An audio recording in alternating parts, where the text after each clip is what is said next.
মৰমৰ ছাত্ৰ ছাত্ৰীসকল, মই এতিয়া তোমালোকক এলকহল, ফিনল আৰু ইথাৰ চেপ্টাৰটোৰ ফিনলৰ ৰাসায়নিক বিক্ৰিয়া শিকাবলৈ ওলাইছোঁ। আমি এতিয়া চাম ফিনলৰ ৰাসায়নিক বিক্ৰিয়া। ফিনল মানে আমি জানোই, ফিনল মানে কি, যে বেঞ্জিনৰ লগত যদি OH লাগি থাকে তাকে কয় ফিনল। এই ফিনলৰ ৰাসায়নিক বিক্ৰিয়া আমি এতিয়া কৰিম। নাম্বাৰ 1 আছে, আমি এটা বস্তু জানো যে ফিনল যদি হয়, তোমালোকে এটেনশ্যন দিয়া, ফিনল যদি হয়, ফিনলত কি হয়, এজন লন পেয়াৰ ইলেক্ট্ৰন থাকে, এইটো হল ফিনল। ই ইচ্ছা কৰিলে কি কৰিব পাৰে, এই লন পেয়াৰ ইয়াক দিব পাৰে, তেতিয়া সেইটো সংস্পন্দন দেখাব। সংস্পন্দন দেখালে কি হ'ব, তোমালোকে চাবা, অক্সিজেনে যেহেতু ইলেক্ট্ৰন ডনেট কৰিছে, গতিকে অক্সিজেন কি হ'ব, প্লাছ হ'ব, ইটো ইয়াত আহিব আৰু বাকী দুটা যেনেকে আছে আছে। এনেকুৱা আমাৰ কি হয়, সংস্পন্দন ষ্ট্ৰাকচাৰ হয়। আকৌ হি যাব ইয়াত, ই আহিব ইয়াত।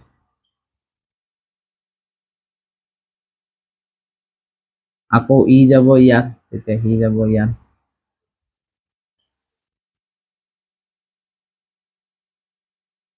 ডাবল বন আছে।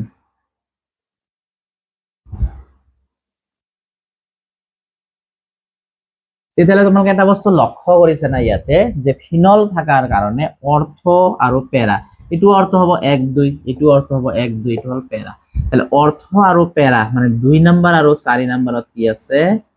2 আৰু 4ত নেগেটিভ চাৰ্জ আছে। যেহেতু ইয়াত নেগেটিভ চাৰ্জ আছে, তেতিয়াহ'লে পজিটিভ পাৰ্ট বিলাকে ইয়াৰ লগত লগ লাগিব। দ্যাট মিন্স ফিনলে ইলেক্ট্ৰফিলীয় প্ৰতিস্থাপন বিক্ৰিয়া দেখুৱাব। ফিনল বিলাকে কেনেকুৱা বিক্ৰিয়া দেখুৱাব, ইলেক্ট্ৰফিলীয় প্ৰতিস্থাপন বিক্ৰিয়া দেখুৱাব। যদি পৰীক্ষাত প্ৰশ্ন আহে যে ফিনলে কিয় ইলেক্ট্ৰফিলীয় প্ৰতিস্থাপন বিক্ৰিয়া দেখুৱায়, তেতিয়া তোমালোকে এই সংস্পন্দন কেইটা আঁকি দিব লাগিব, যে ইয়াৰ অৰ্থ আৰু পেৰা স্থানত ইলেক্ট্ৰনৰ ঘনত্ব যথেষ্ট বেছি থকাৰ বাবেই ফিনলবোৰে কি কৰে, এই ইলেক্ট্ৰফিলীয় প্ৰতিস্থাপন বিক্ৰিয়া দেখুৱায়। ফিনলৰ অক্সিজেন পৰমাণুৰ এজন অনাবদ্ধ ইলেক্ট্ৰন বেঞ্জিন চক্ৰৰ সৈতে সংস্পন্দন দেখুৱাৰ ফলত অৰ্থ আৰু পেৰা স্থানত ইলেক্ট্ৰনৰ ঘনত্ব যথেষ্ট বৃদ্ধি পায়। সেইবাবে ফিনল বিলাকে কি দেখুৱায়, ইলেক্ট্ৰফিলীয় প্ৰতিস্থাপন বিক্ৰিয়া দেখুৱায়। এতিয়া সাপোজ মই নাম্বাৰ 1 দিলো নাইট্ৰেছন। নাইট্ৰেছন ফিনল বিলাকৰ লগত যদি মই লঘু নাইট্ৰিক এচিড দিওঁ, কেনেকুৱা নাইট্ৰিক এচিড, লঘু নাইট্ৰিক এচিড দিওঁ, তেতিয়াহ'লে ফিনলৰ লগত লঘু নাইট্ৰিক এচিড দিলে আমি অলপ আগত গম পাইছিলো অৰ্থ আৰু পেৰাত কি থাকে, মাইনাছ থাকে, তাৰমানে 2 আৰু 4ত মাইনাছ থাকে। তেতিয়াহ'লে এই NO2 2ত এবাৰ আহিব, যিটো পজিটিভ পাৰ্ট সেইটো আহিব, কাৰণ এইবিলাকত কি আছে, নেগেটিভ পাৰ্ট আছে, ইয়াত নেগেটিভ পাৰ্ট আছে। এবাৰ 2ত আহিব, এবাৰ 4ত আহিব, এবাৰ 2ত আহিল, এবাৰ 4ত আহিল। ইয়াত কিয় নিদিলো, ইয়াত দিয়া একে কথা, 1 2, ইয়াতো 1 2, য'ত য'ত মাইনাছ আছিল আমি তেনেকে নাইট্ৰেছ। ফিনলৰ লগত যদি লঘু নাইট্ৰিক এচিড বিক্ৰিয়া কৰা যায়, তেতিয়াহ'লে অৰ্থ নাইট্ৰফিনল আৰু পেৰা নাইট্ৰফিনল হয়। তোমালোকে অলৰেডি গম পোৱা যে পেৰা নাইট্ৰফিনলটো বেছি মুখ্য হ'ব, অৰ্থ নাইট্ৰফিনলটো কি হ'ব, মুখ্য নহ'ব। তেতিয়াহ'লে এই দুটাৰ ভিতৰত মুখ্য কোনটো, আমি এতিয়া লিখি থব পাৰো, পেৰা নাইট্ৰফিনলটো হ'ব মুখ্য প্ৰডাক্ট। তো গম পালো যে ফিনলৰ লগত যদি লঘু নাইট্ৰিক এচিড বিক্ৰিয়া কৰিব দিয়া যায়, তেতিয়াহ'লে এই পজিশ্যনত যেহেতু মাইনাছ আছে, ইয়াৰ প্লাছ পাৰ্টটো আহিব, আৰু এই পজিশ্যনত মাইনাছ পাৰ্ট আছে, সেইকাৰণে প্লাছ পাৰ্টটো আহিব। এই পজিশ্যনত কিয় নাহিল, ইয়াৰ লগত ৰিপিট হ'ব। এতিয়া NCERT কিতাপত এটা বস্তু আছে, যে এই যে পেৰা নাইট্ৰফিনলটো আছে, অৰ্থ নাইট্ৰফিনলতকৈ বেছি উতলাংক হয়। কিয় বেছি উতলাংক হয়, এইটো কেতিয়াবা পৰীক্ষাত আহিব পাৰে। মই এতিয়া তোমালোকক দেখাব ওলাইছো যে অৰ্থ নাইট্ৰফিনলৰ উতলাংক পেৰা নাইট্ৰফিনলতকৈ কিয় কম। প্ৰশ্নটো লিখি ল'ব পাৰা, যে পেৰা নাইট্ৰফিনলৰ উতলাংক অৰ্থ নাইট্ৰফিনলতকৈ কিয় বেছি। অৰ্থ নাইট্ৰফিনল কেনেকুৱা আছিল, অলপ লিখি দিছো, এইটো আছিল অৰ্থ নাইট্ৰফিনল, অৰ্থ নাইট্ৰফিনল, ইয়াক মই এনেকে আঁকি আছো, এইটোৱে হ'ল এইটো OH NO2 যে আছিল, এইটোকে মই এনেকে আঁকি লৈছো। এই নিজৰ নিজৰ মাজত ইহঁতে কি কৰিব পাৰে, এডাল বন্ড বনাব পাৰে। এই বন্ডডালৰ নাম হৈছে ইন্ট্ৰামলিকুলাৰ হাইড্ৰজেন বন্ড বা অন্ত আণৱিক হাইড্ৰজেন বন্ধন। কি আণৱিক, অন্ত আণৱিক হাইড্ৰজেন বন্ধনী। অন্ত মানে কি, যদি সিহঁতে নিজে নিজৰ মাজত হাইড্ৰজেন বান্ধনী গঠন কৰে, তাহলে সেই হাইড্রোজেন বান্ধনীর নাম অন্ত আণবিক হাইড্রোজেন বান্ধনী। আর যে প্যারা নাইট্রোফিনল হয়, সাপোজ এইটো হল ফিনল, কিন্তু কেনেকা ফিনল প্যাৰানাইট্ৰ NO2 ইয়াতে আছে ইয়াৰ লগত যদি আৰু এটা প্যাৰানাইট্ৰ ফিনল দিও এটো হল ফিনল এটোৰ নাম হল প্যাৰানাইট্ৰ ফিনল ইয়াত মই এবাৰ এনেকা আঁকিম তো ইয়াতো কি হ'ব পাৰে এই H2 আছে ইয়াৰ লগত কি কৰিব হাইড্ৰোজেন বান্ধনী গঠন কৰিব পাৰে যেহেতু এইটো বেলেগ বস্তু এইটো বেলেগ বস্তু দুটা বেলেগ বেলেগ বস্তু আছে সেই হাইড্ৰোজেন বান্ধনীৰ নাম হয় আন্ত আণবিক হাইড্ৰোজেন বান্ধনী আগতো কি আছিল অন্ত আণবিক তো আমি কম যে প্যাৰানাইট্ৰ ফিনলে আন্ত আণবিক হাইড্ৰোজেন বান্ধনী গঠন কৰিব পাৰে আৰু অৰ্থনাইট্ৰ ফিনলে অন্ত আণবিক হাইড্ৰোজেন বান্ধনী গঠন কৰিব পাৰে যেহেতু আন্ত আণবিক হাইড্ৰোজেন বান্ধনীটো বেছি ষ্ট্ৰং অৰ্থ এই অন্ত আণবিক হাইড্ৰোজেন বান্ধনীতকৈ তাৰ মানে প্যাৰানাইট্ৰ ফিনলৰ উতলাঙ্ক কি হ'ব যথেষ্ট বেছি হ'ব যেটো বান্ধনী বেছি ষ্ট্ৰং এই বান্ধনী ভাঙতে কি লাগিব যথেষ্ট শক্তি লাগিব যথেষ্ট হিট লাগিব তেতিয়ালে আমি গম পালো যে আন্ত আণবিক হাইড্ৰোজেন বান্ধনী গঠন কৰাৰ কাৰণে প্যাৰানাইট্ৰ ফিনলৰ উতলাঙ্ক অৰ্থনাইট্ৰ ফিনলতকৈ কি হ'ব যথেষ্ট বেছি হ'ব তেতিয়ালে তোমালোকে পাৰিলে আঁকি দিবা নোৱাৰিলে তো নাই তেতিয়ালে আমি কি গম পালো যে প্যাৰানাইট্ৰ ফিনলে আন্ত আণবিক হাইড্ৰোজেন বান্ধনী গঠন কৰিব পাৰে আনহাতে অৰ্থনাইট্ৰ ফিনলে অন্ত আণবিক হাইড্ৰোজেন বান্ধনী গঠন কৰিব পাৰে যেহেতু আন্ত আণবিক হাইড্ৰোজেন বান্ধনী অন্ত আণবিক হাইড্ৰোজেনতকৈ বেছি তীব্ৰ সেইভাবে প্যাৰানাইট্ৰ ফিনলৰ উতলাঙ্ক অৰ্থনাইট্ৰ ফিনলতকৈ কি হয় যথেষ্ট বেছি হয় তো আশা কৰো তোমালোকে বুজি পালা এতিয়া আমি চাম যে যদি ফিনলৰ লগত এটো আছে লঘু নাইট্ৰিক এসিড এইবাৰ মই ফিনলৰ লগত গাঢ় নাইট্ৰিক এসিড দিম কি নাইট্ৰিক এসিড গাঢ় নাইট্ৰিক এসিড দিম তেতিয়াহলে কি হ'ব এই গাঢ় নাইট্ৰিক এসিড দিয়াৰ লগে লগে একেটা ব্যঞ্জনত লাগিব একেটা ব্যঞ্জনত যদি লাগে আগৰবাৰ সেপাৰেট সেপাৰেট লাগিছিল একেটা ব্যঞ্জনত যদি লাগে কত কত মাইনাস আছে চোৱা ইয়াত মাইনাস থাকে ইয়াত মাইনাস থাকে ইয়াত মাইনাস একেটা ব্যঞ্জনত দিলে এই পজিশনত দিব লাগে তেতিয়াহলে এই নাইট্ৰ এনেকে ভাঙি আমি অলপ চাইছিল OH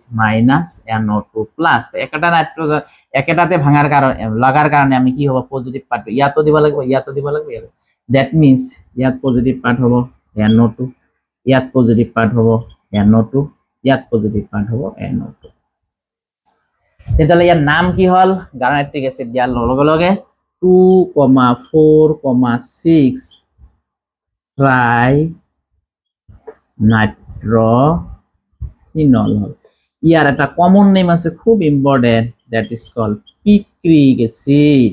তো পৰীক্ষাৰ সময়ত বহুতবাৰ আহে যে ফিনলৰ পৰা পিক্ৰিক এসিড বনোৱা এতিয়া এটা প্ৰশ্ন হয় যে এই পিক্ৰিক এসিডটো ষ্টেবল না ইয়াক আমি বেছিকে পাম না উৎপন্ন কৰিব যদি তোমালোকক কয় যে এই গাঢ় নাইট্ৰিক এসিডে যোগ কৰিলে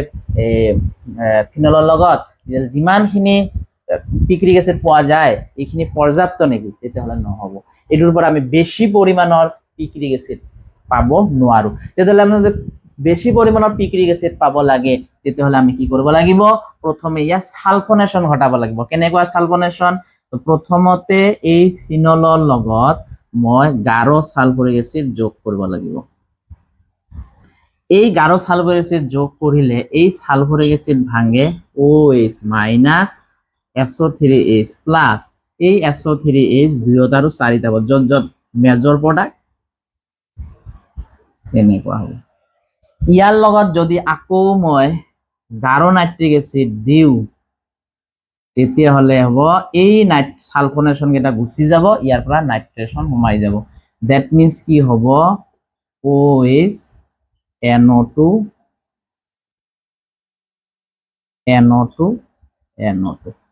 এইবাৰ যেটো পিক্ৰিক এসিড পাম এই পিক্ৰিক এসিডটো যথেষ্ট পৰিমাণে উৎপন্ন হ'ব তেতিয়ালে যথেষ্ট পৰিমাণৰ পিক্ৰিক এসিড উৎপন্ন কৰিব লাগিলে প্ৰথমতে আমি কি কৰিব লাগিব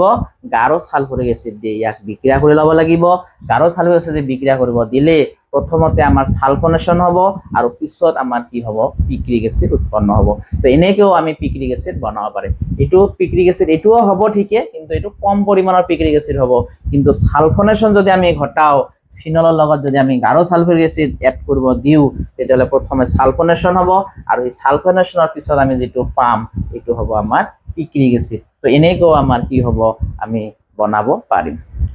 নেক্সট আমি দিম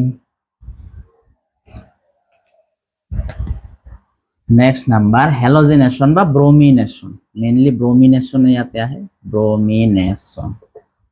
ব্ৰোমিনেশন সো যদি ফিনলৰ লগত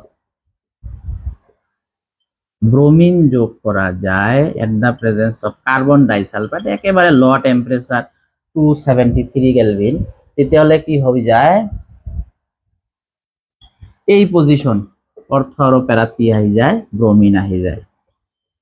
OH, ইয়াতো ব্ৰোমিন আহিব আৰু ইয়াতেও ব্রোমিন আহিব। তো য'ত য'ত মাইনাস আছিল তাতে তাতে কি আহিব, এটাকে ব্রোমিন আহিব অর্থ আৰু প্যাৰা। কেতিয়া যদি ব্ৰোমিনৰ লগত কাৰ্বন ডাইসালফাইড দিয়া যায় তেতিয়াহ'লে আমাৰ কি হৈ যায়, অৰ্থ আৰু প্যাৰা ব্ৰোমিন আহি যায়। এতিয়া যদি ফিনলৰ লগত কিবা কাৰণত ব্রোমিন ওয়াটার দিয়া যায়, Br2-H2O দিয়া যায়, ইয়াত ইচ্ছা করলে তোমালোকে +3Br2 দিব পারা, নিদিলেও কথা নাই, যদি পরীক্ষা দিয়া থাকিল তো থাকে, নিদিলেও নাই। এই ব্রোমিন ওয়াটার থাকার লগে লগে মনত রাখিবা ব্রোমিন ওয়াটার য'ত য'ত থাকিব, বেলেগ চেপ্টারতো যায় ব্রোমিন ওয়াটার থাকিব পারে, যদি ব্ৰোমিনৰ লগত পানী থাকে তেতিয়াহ'লে এটা বেঞ্জিনত লগাব লাগিব। এটা বেঞ্জিনত লগালে ক'ত ক'ত লগাম, অলপ আগত আমি কৈছো যদি কয় এটা বেঞ্জিন তেতিয়াহ'লে ইয়াত 2তো হ'ব, 4তো হ'ব, 6তো হ'ব, কারণ 2ত 4 আর 6 মাইনাস পার্ট আছে। আর +3HBr এটো দিলেও হয়, এটো সাইড প্রোডাক্ট দিলেও হ'ব, নিদিলেও হ'ব। তো যদি পরীক্ষাত কি মনত রাখিব লাগিব তোমালোকে, যদি ব্রোমিন থাকে, অকল ব্রোমিন থাকে, পানি না থাকে তেতিয়াহ'লে 2 আর 4, কিন্তু ব্ৰোমিনৰ লগত পানি থাকাৰ লগে লগে এটাতে হ'ব 2, 4 আৰু 6। এই কালাৰটো হৈছে বগা অদক্ষেপ। কেনেকুৱা অদক্ষেপ পাম, বগা অদক্ষেপ পাম। অ্যাটেনশন, এই বিক্ৰিয়াটো খুব ইম্পৰ্টেন্ট। যদি তোমাক পৰীক্ষা হলত কেতিয়াবা জাজ কৰিব দিয়ে যে তোমাৰ এলকহল আছে না ফিনল আছে না কি আছে, যদি আমি ব্রোমিন পানী দিওঁ লগে লগে কি উৎপন্ন হ'ব, বগা অদক্ষেপ যদি উৎপন্ন হয় তেতিয়াহ'লে আমি গম পাম যে আমাৰ ইয়াতে কি আছে, ফিনল আছে। তো ফিনল জাস্টিফাই করার একটা বেস্ট প্রসেস হয়েছে ব্রোমিন পানি, কারণ ব্রোমিন পানি যদি দিয়া যায় তেতিয়াহ'লে কি হ'ব, বগা উৎপন্ন হয়। যদি বগা অদক্ষেপ পোৱা যায় তেতিয়াহ'লে আমি গম পাম এইটো ফিনল, আৰু যদি বগা অদক্ষেপ নহয় তেতিয়াহ'লে আমি গম পাম এইটো ফিনল নহয়। তেতিয়াহ'লে ব্রোমিন পানি দি আমি ধুনীয়াকে বস্তুটো ফিনল নে নহয় আমি তাক কি কৰিব পাৰো, জাস্টিফাই কৰিব পাৰো। তেনেকে ব্ৰোমিন পানি দি আমি কি পাব পাৰো,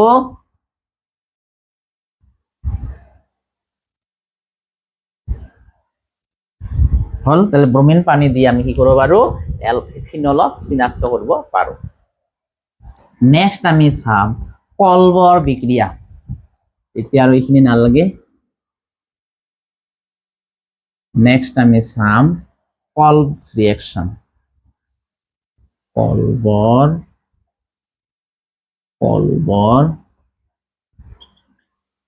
বিক্ৰিয়া। কলবৰ বিক্ৰিয়া কি বস্তু, যদি আমি ফিনল লওঁ আৰু তাৰ লগত ফাৰ্স্ট আমি সোডিয়াম হাইড্ৰক্সাইড দিওঁ তেতিয়াহ'লে AH ইয়াৰ OH এৰ লগত হ'ব পানী, তেতিয়াহ'লে কি হল আমাৰ ইয়াতে হ'ব ONA। ইয়াৰ লগত যদি মই কাৰ্বন ডাইঅক্সাইড দিওঁ তেতিয়াহ'লে কি হ'ব, মনত ৰাখ কাৰ্বন ডাইঅক্সাইড আছে COO, আৰু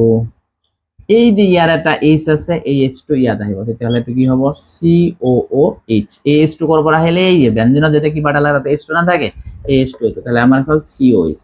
ইয়াৰ লগত যদি মই H পজিটিভ দিওঁ তেতিয়াহ'লে নেগেটিভ পাৰ্ট পজিটিভ পাৰ্ট, এই O আহিব H ৰ লগত, দ্যাট মিন্স আমি কি পাম, ফিনল পাম। আৰু ইয়াৰ নাম কি হ'ব, যেহেতু ইয়াৰ পাওয়াৰ বেশি গতিকে ইয়াতে 1 নাম্বাৰ, ইয়াতে 2 নাম্বাৰ, ইয়াৰ নাম হ'ব 2-হাইড্রক্সি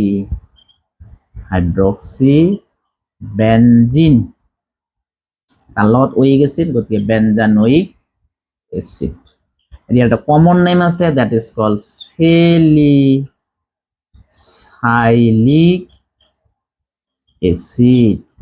তো এই স্যালিসাইলিক অ্যাসিড খুব ইম্পর্টেন্ট ফর এক্সাম। তেতিয়াহ'লে আমাৰ পৰীক্ষা দিয়াৰ পৰা আহে যে ফিনলৰ পৰা স্যালিসাইলিক বনোৱা, স্যালিসাইলিক অ্যাসিড, তেতিয়াহ'লে এনেকে আমি কি কৰিব পাৰো, ফিনলৰ পৰা স্যালিসাইলিক অ্যাসিড আমি বনাই ল'ব পাৰো। তো পৰীক্ষাত আহিলে তোমালোকে ফিনলৰ পৰা স্যালিসাইলিক অ্যাসিড বনাই ল'বা। এই বস্তুটো এনেকৈ আহিব পাৰে যে ফিনল আছে তাৰ লগত যদি এনেকা দিয়া থাকিব পাৰে, number 1 sodium hydroxide, number 2 carbon dioxide comma H positive, এই যে কার্বন ডাইঅক্সাইড H পজিটিভ লাগিব, তেতিয়াহ'লে ডাইরেক্ট তুমি এইটো লিখিব পাৰিবা। তেতিয়া ডাইরেক্ট OH COOH এনেকে লিখিলেও হ'ব, কিন্তু ভাঙি ভাঙি লিখিলে তোমালোকৰ বেছি ভাল। তেতিয়াহ'লে ফিনলৰ লগত প্ৰথমতে আমি সোডিয়াম হাইড্রক্সাইড দিম, তেতিয়াহ'লে HOH মিলে হ'ল পানী, ONA that is called sodium phenoxide ইয়াৰ লগত কাৰ্বন ডাই অক্সাইড দিলো তাহলে COH হল H2 ইয়াত গৈছে H2 ইয়াত যোৱাৰ লগে লগে কি হ'ব COH হ'ব এটো ইয়াত আহিল ONA থাকিল ইয়াত যদি আমি H পজিটিভ দিও ওৰ লগত H আহি গল গতিকে OH হৈ গল তো এনেকে আমি কি কৰিব পাৰো ফিনলৰ পৰা স্যালিসাইলিক এসিড বনাব পাৰো এই বিক্ৰিয়াটোৰ নামে হৈছে পলছ ৰিঅ্যাকশন বা কলবৰ বিক্ৰিয়া তাহলে কলবৰ বিক্ৰিয়া আমি গম পালো কেনেকুৱা যে কলবৰ বিক্রিয়াত কি উৎপন্ন হয় তেতিয়াহলে স্যালিসাইলিক এসিড উৎপন্ন হয় কেতিয়াবা গোটেইখিনি দিয়া থাকিব গোটেইখিনি দিয়া থাকিব দি কেনে কব বিক্ৰিয়াটোৰ নাম লিখা তেতিয়াহলে বিক্ৰিয়াটোৰ নাম আমি কি লিখিম কলবৰ বিক্ৰিয়া কেতিয়াবা এইখিনিত হোৱাট মাৰা থাকে তেতিয়াহলে আমি এটো বনাব লাগিব আৰু কেতিয়াবা টান প্ৰশ্ন হলে এনেকুৱা আহে ৰূপান্তৰ কৰা ফিনলৰ পৰা স্যালিসাইলিক এসিড তেতিয়াহলে এই গোটেইখিনি আমি কি কৰিব লাগিব লিখি দিব লাগিব নেক্সট আমাৰ বিক্রিয়া আছে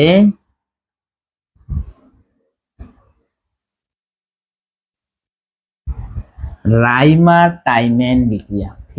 very important reaction next reaction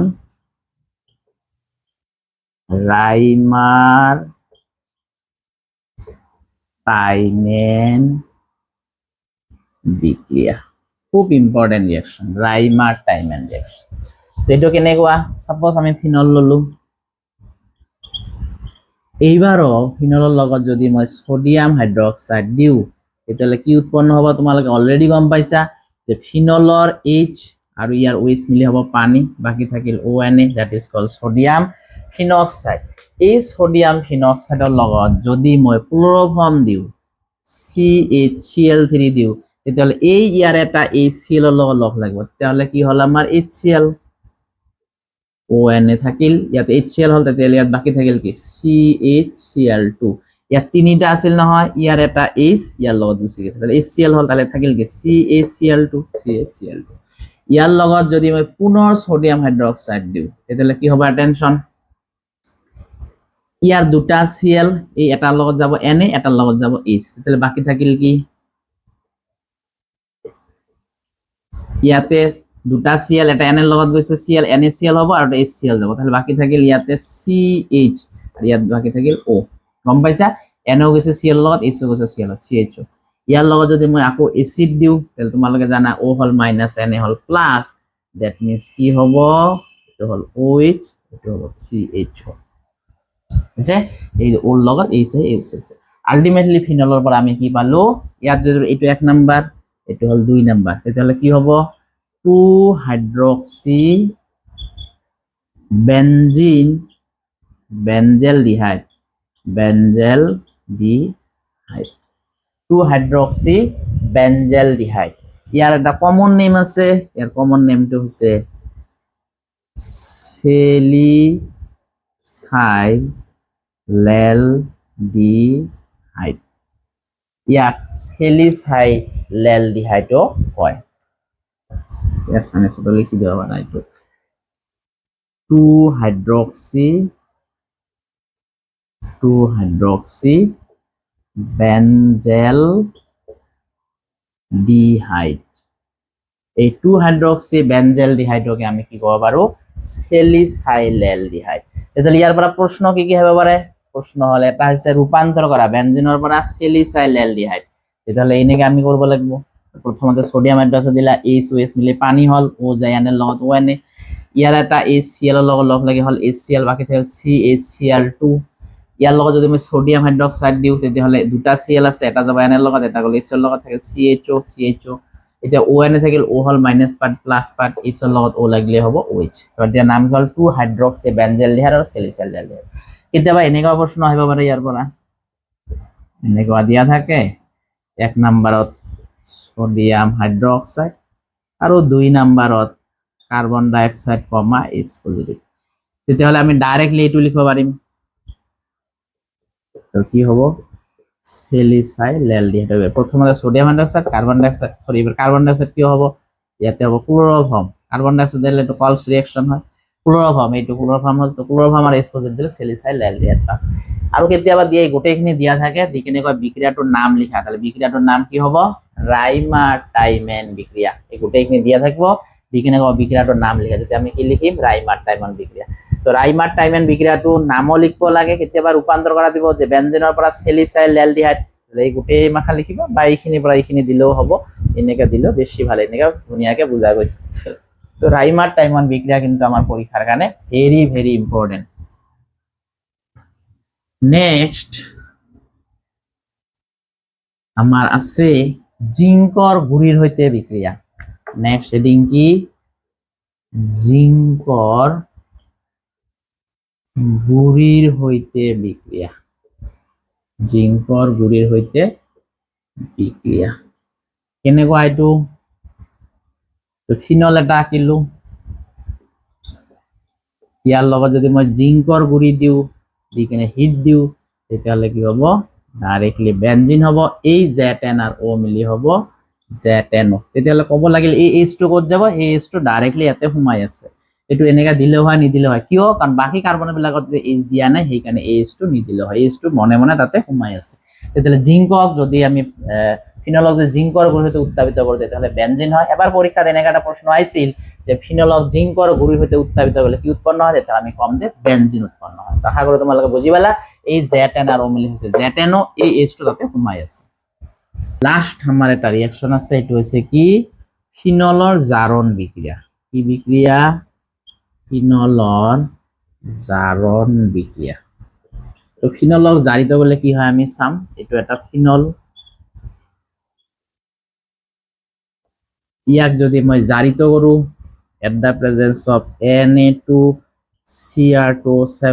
at the presence of sulfuric acid ইয়ার জায়গায় Na2 কেউ থাকতে পারে তেতিয়াহ'লে এটো তীব্র জারক পদার্থে অক্সিজেনের পরিমাণ বহুত বেশি আছে তীব্র জারক পদার্থ থাকলে কি হয় অক্সিজেন যোগ হয় হাইড্রোজেনও গুছি যায় তেতিয়াহ'লে ইয়াৰ পৰা ওৰ লগত H থাকিব নোৱাৰে প্ৰথমতে H2 গুছি যাব গুছি গেলে কি হ'ব ডাবল বন্ড হল এতিয়া চোৱা এই ডাবল বন্ডটো আছে ইয়াত তুমি ডাবল বন্ড দিব নোৱাৰা কাৰণ দিলে 1 2 3 4 5 হৈ যাব এটো দিব নোৱাৰো তেতিয়াহ'লে ইয়াতো দিব নোৱাৰা দিব পাৰিম ক'ত ইয়াত আৰু ইয়াত দিলো H গুছি গেছে এটো কাম হে আৰু এটা কি কাম আছে অক্সিজেন যোগ হৈছে এতিয়া এই অক্সিজেন যোগ কৰাটো তুমি ইয়াত দিব নোৱাৰা অক্সিজেন ডাবল বন্ড দিব লাগিব 1 2 3 4 5 হৈ যাব ইয়াতো দিব নোৱাৰা দিলে কিমান হ'ব 1 2 3 4 5 হ'ব ইয়াতো দিব নোৱাৰা ইয়াতো দিব নোৱাৰা ইয়াতো দিব নোৱাৰা দিব পাৰিম এটাই জায়গা আছে তো ইয়াত H গুছি গেছে অক্সিজেন যোগ হৈছে এইটোৰ নাম হয় বেনজকুইনন বেনজকুইনন তো এনেকে ফিনলৰ পৰা আমি কি কৰিব পাৰো বেনজকুইনন বনাই লব পাৰো প্ৰথমতে ইয়াৰ পৰা H গুছি গল ডাবল বন্ড হল ইয়াত ডাবল বন্ড দিব নোৱাৰো তেতিয়া ইয়াত ডাবল বন্ড আছে দিলো আৰু এটা ইয়াত ডাবল বন্ড দিলো এতিয়া যে অক্সিজেন যোগ কৰিব লাগে মই কৰিম কত ইয়াতো নোৱাৰো ইয়াতো নোৱাৰো ইয়াতো নোৱাৰো ইয়াতো পাৰিম কত ইয়াত গতিকে এইটোৰ নাম হৈ গল বেনজকুইনন এইখিনি আছিল তোমালোকৰ ফিনলৰ ৰাসায়নিক বিক্ৰিয়া ফিনলৰ ৰাসায়নিক বিক্ৰিয়াৰ লগত ৰিলেটেড এনসিআৰটি কিতাপত কেইটামান প্ৰশ্ন আছে প্ৰশ্ন দুটা আমি সলভ কৰিব লাইছো এটা প্ৰশ্ন হৈছে 11.8 আৰু নতুন কিতাপ হলে 7.8 এই 7.6 আৰু 7.7 অলৰেডি মই আগৰ ভিডিঅত সলভ কৰি দিছো কাৰণ এই দুটা প্ৰশ্ন এলকহলৰ লগত জড়িত তো ফিনলৰ লগত যি দুটা জড়িত সেই দুটা আমি এতিয়া সলভ কৰিম 11.8 কি দিছে যে ফিনলৰ তুলনাত অৰ্থ আৰু প্যাৰানাইট্ৰ ফিনলৰ এসিড ধৰ্ম তীব্ৰ ফিনল যদি হয় এই ফিনল যদি হয় এই ফিনলতকৈ যদি অৰ্থ আৰু প্যাৰানাইট্ৰফিনল হয় অৰ্থনাইট্ৰফিনল এইটো আৰু প্যাৰানাইট্ৰফিনল হ'ব এইটো আমাক কৈছে যে ফিনলতকৈ অৰ্থ আৰু প্যাৰানাইট্ৰফিনলৰ এসিড তীব্ৰ কিয় অ্যাটেনশন এসিড কিয় এইবিলাক কাৰণ এইবিলাকৰ পৰা ফিনল বিলাকৰ পৰা কি উৎপন্ন হ'ব পাৰে তোমাৰ ফিনক্সাইড উৎপন্ন হ'ব পাৰে ফিনক্সাইড উৎপন্ন হ'ব পাৰে এই কাৰণে এইবিলাকক আমি এসিড কওঁ মানে নাই এসিড কওঁ এই ফিনক্সাইড আয়নে কি কৰিব পাৰে সংস্পৰণ দেখাব পাৰে কাৰণে এইবিলাকৰ এসিড ধৰ্ম বেছি হয় এতিয়া কৈছে যদি অৰ্থ আৰু প্যাৰানাইট্ৰফিনলত অৰ্থ আৰু প্যাৰাত মই নাইট্ৰ দিও তেতিয়াহলে কি হয় মান এসিড ধৰ্ম তীব্ৰ হয় কিয় তেতিয়াহলে মনত ৰাখিবা এই যে অৰ্থ আৰু প্যাৰা স্থানত যদি আমি NO2 গ্ৰুপ দিও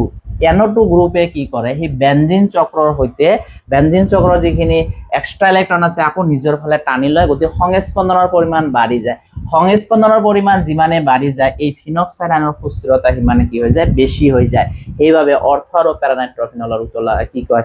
তোমাৰ এসিডীয় ধৰ্ম বেছি হ'ব তাহলে সিম্পলি আমি কি আনসাৰ লিখিম আমি এনেকে লিখিম আনসাৰটো যে অৰ্থ আৰু প্যাৰানাইট্ৰফিনলত ফিনক্সাইড আয়নৰ সুস্থিৰতা ফিনলৰ ফিনক্সাইড আয়নতকৈ যথেষ্ট বেছি হয় সেইভাবে অৰ্থ আৰু প্যাৰানাইট্ৰফিনলৰ এচিডীয় গুণ ফিনলতকৈ বেছি হয় বুজি পালা আকৌ এবাৰ কৈছো যে অৰ্থ আৰু প্যাৰানাইট্ৰফিনলৰ ফিনক্সাইড আয়নৰ সুস্থিৰতা ফিনলৰ ফিনক্সাইড আয়নতকৈ যথেষ্ট বেছি হয় সেইভাবে অৰ্থ আৰু প্যাৰানাইট্ৰফিনলৰ এচিডীয় ধৰ্ম ফিনলতকৈ কি হয় বেছি হয় তাৰ লগত আৰু এটা প্ৰশ্ন লগাই দিছে যে অনুৰূপ ফিনক্সাইড আয়নসমূহৰ সংস্পন্দন গঠন লিখা এতিয়া এই যে ইয়াৰ যে কি আছে সংস্পন্দন গঠনটো আঁকিব লাগিব ইয়াৰ সংস্পন্দন গঠন কি হ'ব ফিনক্সাইড আয়নৰ সংস্পন্দন গঠনটো কি হ'ব ই যাব ইয়াত ই যাব ইয়াত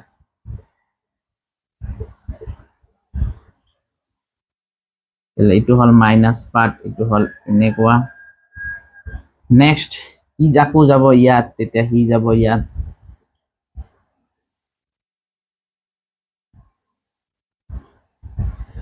নেক্সট ই যাব ইয়াত তেতিয়া হি যাব ইয়াত এইখিনি হল ফিনক্সাইড আয়নৰ সংস্পন্দন কৈছে অনুৰূপ ফিনক্সাইড আয়নৰ সংস্পন্দন গঠন লিখা এই যে ফিনক্সাইড আয়নৰ সংস্পন্দন গঠন লিখিলো তোমালোকে ইচ্ছা কৰিলে ইয়াত আকৌ এনটো লগাই দিবা বা ইয়াত এনটো লগাই দি আকৌ সংস্পন্দন গঠন লিখি লবা আৰু ইয়াত সংস্পন্দন প্যাৰাত আকৌ লগাই দিলে আকৌ সংস্পন্দন গঠন হ'ব তো তোমালোকে পাৰিলে এই দুটাৰ সংস্পন্দন গঠন নিজে নিজে হেনেকে লিখি লবা তো আশা কৰো তোমালোকে এই প্ৰশ্নৰ এনসাৰটো বুজি পালা নেক্সট প্ৰশ্ন আমাৰ কি দিছে যে নিম্নোক্ত বিক্ৰিয়াবোৰৰ বাবে ৰাসায়নিক সমীকৰণ লিখা নিম্নোক্ত বিক্ৰিয়াবোৰৰ বাবে ৰাসায়নিক সমীকৰণ লিখা নেক্সট প্ৰশ্ন আমাৰ দিছে নেক্সট প্ৰশ্ন আমাৰ দিছে 11.9 or 7.9 কি দিছে রাইমার টাইমেন বিক্রিয়া অলপ আগত আমি রাইমার টাইমার বিক্রিয়া মই দিছো আৰু এটা দিছে কলবৰ বিক্ৰিয়া দুটাৰে ৰাসায়নিক বিক্ৰিয়া অলৰেডি আমি শিকিছো এই মোৰ ভিডিওটোতে এক নাম্বার কি দিছে রাইমার টাইমেন বিক্রিয়া অলপ আগত মই এটো শিকাইছিলো তোমালোকক রাইমার টাইমার বিক্রিয়া কি বস্তু যদি মই ফিনল লও ফিনলৰ লগত যদি মই সোডিয়াম হাইড্ৰক্সাইড দিও তেতিয়ালে এইচ আৰু এছ মিলি হ'ব পানী তেতিয়ালে হলেতে ONA ইয়াৰ লগত যদি মই কি কৰো ক্লোৰোফৰ্ম লও CaCl3 এটা HCl ৰ লগত লগ লাগিলে হ'ব আমাৰ HCl তেতিয়ালে বাকি থাকিল CH ইয়াত দুটা Cl বাকি থাকিল Cl2 ইয়াৰ লগত যদি মই পুনৰ সোডিয়াম হাইড্ৰক্সাইড লও তেতিয়ালে এটা যাব Cl ইয়াৰ লগত এটা Cl যাব ইয়াৰ লগত বাকি থাকিল কি ONA ইয়াতে থাকিল CH বাকি ইয়াত থাকিল O বাকি that is called CHO এই Cl দুটা এটা এর লগত এটা লগত ইয়াৰ লগত যদি আমি এসিড দিও এই O নেগেটিভ হ'ব Na পজিটিভ হ'ব ওৰ লগত H পজিটিভ আহিব তেতিয়াহলে আমাৰ কি হৈ যাব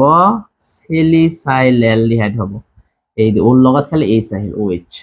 বুঝছে OH ইয়াৰ নাম হল স্যালিসাইলএলডিহাইড এইটোকে কয় ৰাইমাৰ টাইমেন বিক্ৰিয়া তো আশা কৰো ৰাইমাৰ টাইমেন বিক্ৰিয়া বুজি পালা আৰু মোৰ ভিডিওটো ৰাইমাৰ টাইমাৰ আজি পঢ়ালোৱে তো তোমালোকে একবাৰ চাই লবা তো এইখিনি হল তোমাৰ ৰাইমাৰ টাইমাৰ বিক্ৰিয়া আৰু দুই নাম্বাৰ দিছে আমাৰ কলবৰ বিক্ৰিয়া কি দিছে কলবৰ বিক্ৰিয়া